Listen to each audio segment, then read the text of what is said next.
Hello students, I am Kalpana Mishra and welcome back to our YouTube channel. Students, आज के इस video में हम डिस्कस करने वाले हैं इम्पॉर्टेंट टर्म्स चैप्टर नंबर 1 की crop production and management class 8। काफ़ी बच्चों के कमेंट आए हुए थे कि मैम चैप्टर के बीच में से कौन कौन से इंपॉर्टेंट टर्म है वो बता दो। तो ये फर्स्ट चैप्टर की मैं वीडियो बना रही हूँ इम्पॉर्टेंट टर्म की। अगर आपका इस पे सपोर्ट मिला और आपने इसको ज़्यादा से ज़्यादा शेयर किया, लाइक किया, तो मैं आगे सारे चैप्टर के आपको कंटिन्यू इम्पॉर्टेंट जो टर्म्स हैं चैप्टर के बीच से आपको क्या पढ़ना है इसकी मैं वीडियो बना दूंगी। ठीक है, तो देखो ये चैप्टर पूरा तो मैंने एक्सप्लेन कर रखा आपको।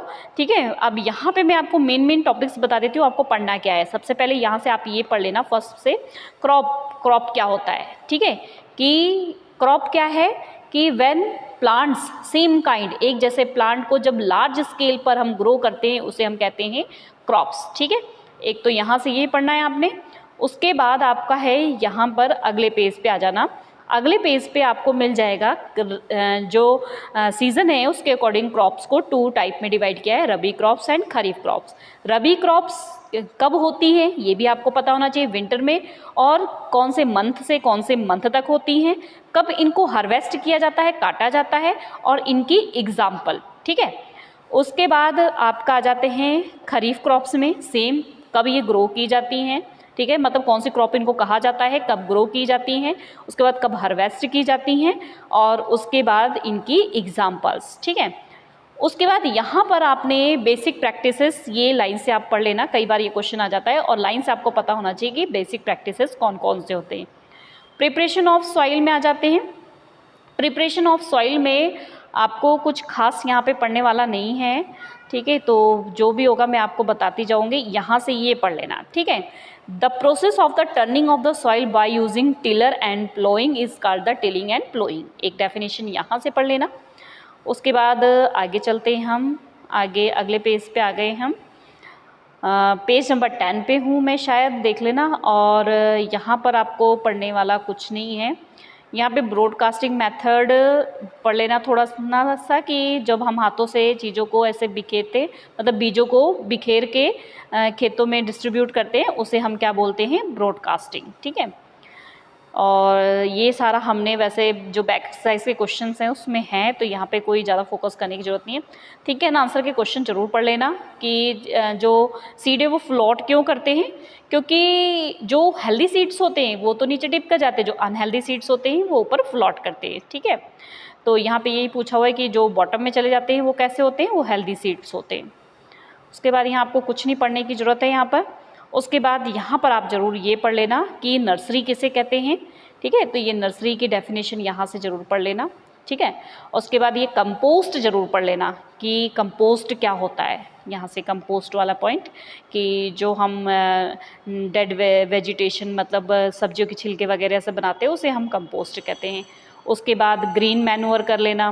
ठीक है, वर्मी कंपोस्ट क्या होता है, ठीक है, ये भी पढ़ लेना।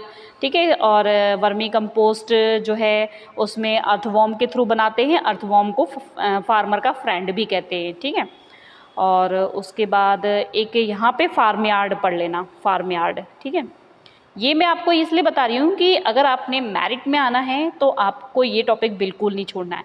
एनपीके का पता होना चाहिए आपको, क्या है, nitrogen, potassium, nitrogen, phosphorus and potassium. ठीक है, तो यहाँ पे सारा लिखा हुआ है, तो ये भी आपको पता होना चाहिए एनपीके क्या होता है।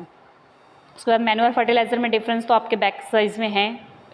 इरिगेशन में आ जाओ, इरिगेशन की डेफिनेशन कर लेना, इरिगेशन क्या होता है। ठीक है, उसके बाद इरिगेशन कितने टाइप के होते हैं, ये पुराने टाइप के इरिगेशन। ठीक है, इनकी पिक्चर भी पहचानना, कई बार पिक्चर आ जाती है।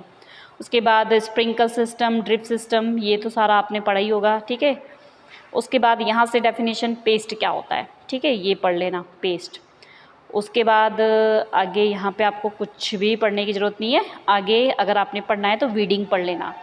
ठीक है, वीडिंग क्या होता है। ठीक है, उसके बाद यहाँ पढ़ लेना वीडीसाइड्स क्या होता है और कुछ एग्जांपल्स वीडीसाइड्स के।